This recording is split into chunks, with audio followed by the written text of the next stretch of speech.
Senior सहाफ़ी तज्ज़ियाकार मज़हर अब्बास साहब मुझे ज्वाइन करें। अस्सलाम वालेकुम, बहुत बहुत शुक्रिया मज़हर अब्बास साहब आपका। मज़हर साहब, प्राइम मिनिस्टर की कल की बात कि मैं सड़कों पर आऊँगा तो ज़्यादा ख़तरनाक होऊंगा, ये बात क्या अपोजिशन के लिए थी? क्योंकि इन 3.5 सालों में तो हमने नून लीग की सीनियर लीडरशिप को, पाकिस्तान पीपल्स पार्टी की सीनियर लीडरशिप को हमने जेलों में ही देखा है। तो अगर तो ये अपोजिशन के लिए था तो अपोजिशन के लिए तो ऑलरेडी ये खतरा बने रहे 3.5 सालों में। तो अब ये क्या मैसेज कि अगर मुझे इक़्तिदार से निकाल कर बाहर फेंका गया या बाहर मुझे रखा गया तो मैं ज़्यादा खतरनाक हूँगा, ये मैसेज भी आपके नज़दीक अपोजिशन के लिए ही था? नहीं तो फिर क्या करें, मतलब इमरान खान का साहब का जब तक जी चाहे वो बैठे रहें, क्योंकि वो कह रहे हैं अगर मुझे इख्तिदार से बेदखल किया गया या इख्तिदार से बेदखल हुआ तो मैं ज़्यादा ख़तरनाक हूँगा। आज मैंने तहरीक इंसाफ के जितने वज़रा को टीवी शोज़ में देखा है, सब में एग्रेशन ज़्यादा था। लगता ये है कि जो मुलाकात हुई है तर्जुमानों की, उसमें यही मैसेज दिया गया, क्योंकि सब की टोन मैंने बहुत लाउड देखी है। सब एक ही तरीके से गुफ्तगू कर रहे थे। मुझे समझ में नहीं आ रहा, अभी मैं आपकी शो में अली मोहम्मद खान साहब को सुन रहा था तो बिल्कुल ऐसा लग रहा था जैसे बहुत ज़्यादा फ्रस्ट्रेटेड नज़र आ रहे हैं। उससे पहले मैं सदाकत अली अब्बासी साहब को भी सुन रहा था, दूसरे शोज़ में भी फ़ारूक हबीब को भी सुन रहा था, तो मुझे लगा कि बहुत ज़्यादा एग्रेसिव एकदम आज टोन उनकी बदली है कल। अब ये पता नहीं, वो इमरान खान प्राइम मिनिस्टर को देखें, तो प्राइम मिनिस्टर के लेवल पे जब आप बैठे, आप तहरीक इंसाफ के चेयरमैन के तौर पे जलसे से खिताब करें, जलसों से खिताब करें तो वो मुख्तलिफ होती है लैंग्वेज। लेकिन अब जब आप बात कर रहे हैं, अपने जो है लोगों से बात कर रहे हैं, कोई Q&A में बात कर रहे हैं, तो उसमें आप उस अदरवाइज सोचें कि इमरान खान शहबाज शरीफ को कुछ भी समझते हो अपने तौर पे, लेकिन एक प्राइम मिनिस्टर जब एक मुल्जिम को मुजरिम कहे तो वो बिल्कुल एक मुख्तलिफ कॉनोटेशन में होता है। ना मिले आप, अगर आपको शौक नहीं है लीडर ऑफ द अपोजिशन से, बिल्कुल नहीं मिले, मानते ही नहीं है उनको, अपोजिशन लीडर भी नहीं मानते। अब ये भी एक दिलचस्प बात है कि वो लीडर ऑफ द अपोजिशन तो हैं, आप माने ना माने, उनको स्पीकर मांगते हैं, leader of the opposition, leader of the house नहीं मानता। वो कहते हैं कि मैं मुजरिमों से क्यों मिलूं आप, लेकिन आपके वज़रा को इजाज़त है कि वो जाके अगर रिफॉर्म्स की बात है तो बात करें। असल चीज़ क्या है? असल चीज़ ये है कि उन्हें दिखाना है अपनी परफॉर्मेंस।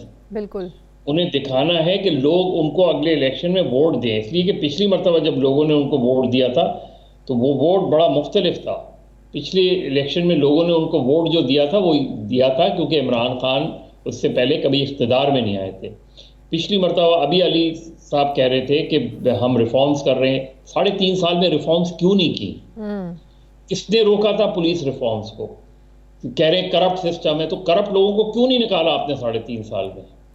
निकाल देते आप, जितने गवर्नमेंट ऑफिशियल्स थे जिनके बारे में आपके पास ये इत्तलात थी, हम निकाल देते उनको, कुछ तो करते। एक और बात बताएं मज़हर अब्बास साहब, ये कह रहे हैं कि मैं खतरनाक होऊंगा सड़कों पर ज़्यादा। अब आवाम की शमूलियत के बगैर, आवाम के साथ के बगैर तो आप सड़कों पे भी नहीं चल सकते, आप जितना मर्जी धमकियां दे दें।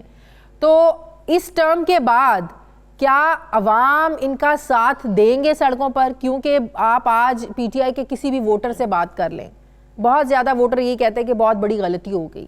मैं अपनी पर्सनल आपको बात बता रही हूँ, बहुत से लोगों से हमारी बात होती है, सब अपना माइंड चेंज किए हुए बैठे हैं कि खान साहब ने हमारी उम्मीदों पर पानी फेरा है। तो क्या इनका सड़कों पर खतरनाक साबित होना, क्या ये अवाम के बगैर मुमकिन हो सकता है?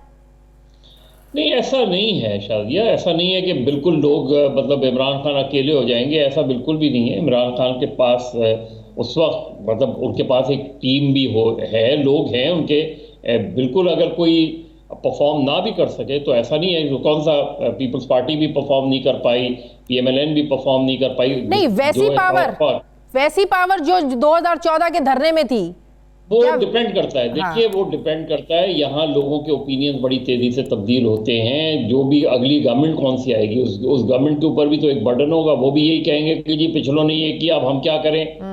तो ऐसा नहीं है, तो वो चेंज होने में चीज़ें तब्दील नहीं होती। इनिशियली जाहिर है लोग अगर इनकी गवर्नमेंट चली जाती है ये अगले इलेक्शन के बाद, तो जाहिर है लोग तवक्को रखेंगे अगली गवर्नमेंट से भी कि जी आप करें, चले उन्होंने नहीं किया।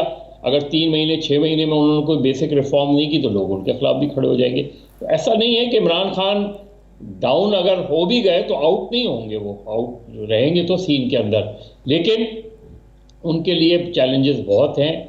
उन्हें रिव्यू करना चाहिए, उन्होंने जो सियासी गलतियां की उनको रिविजिट करना चाहिए, जो उन्होंने ऑर्गेनाइजेशनल गलतियां की उन्हें रिविजिट करना चाहिए कि उन्होंने लोगों से ये कहा कि आपका होमवर्क है और अब पता चला कि आपने बिल्कुल भी होमवर्क नहीं किया हुआ था, ना आपकी टीम ने कोई होमवर्क किया था। तो जब आदमी किसी ऐसी पोजीशन में आता है तो फिर अपने माजी की गलतियों से सीखता है और सीख कर जो कोशिश करता है कि नई गलतियां ना करे। तो शहजाद अकबर का इस्तीफ़ा भी क्या इसी का ही एक शाखसाना है कि रिज़ाइन उनसे लिया गया क्योंकि वह परफॉर्म नहीं कर पाए, क्योंकि दोबारा वो शहबाज शरीफ को जेल में नहीं डलवा सके, क्योंकि प्राइम मिनिस्टर चाहते हैं कि जल्द से जल्द इनका एहतसाब हो। आपने कल अदलिया के हवाले से भी उनकी टोन सुनी कि खुदा के वास्ते इस मुल्क पर रहम करो और डे टू डे हेयरिंग करो। देखिए, एक तो चीज़ ये कि शहजाद अकबर साहब का ये काम नहीं था कि वो सबको जेल, शहजाद अकबर साहब अब जब बोलेंगे तो पता चलेगा कि उसने अपने तहीं क्या क्या काम किए उन्होंने। ज़ाहिर है अब जो उनका इंटरव्यू होगा वो एक मुख्तलिफ होगा, मुझे नहीं पता कि वो इंटरव्यू कब देंगे और देंगे भी नहीं देंगे वो, क्योंकि बहरहाल पार्टी के डिसिप्लिन में तो हैं अभी तक। लेकिन एक इमरान खान साहब को बज़ाहिर जो लग रहा है, जो खबरें आ रही हैं कि डिसअपॉइंटमेंट हुआ है, वो जितनी तवक्को रख रहे थे शहजाद अकबर से वो उस तरीके से वो उनकी तवक्कुआत पर पूरे नहीं उतरे। उसके अलावा भी कुछ चीज़ें अगर हैं तो वो फिर वक्त के साथ आएंगी। अगर शहजाद अकबर कुछ रिएक्ट किया उन्होंने कि असल में उनको हटाने वालों में से कौन लोग शामिल थे, क्या सिर्फ वज़ीर आज़म उनसे नाखुश थे या कुछ लोगों ने वज़ीर आज़म को जो है वो मिसगाइड भी किया उनके हवाले से, ये चीज़ें मेरा ख्याल है अगले चंद दिनों में सामने आ जाएंगी।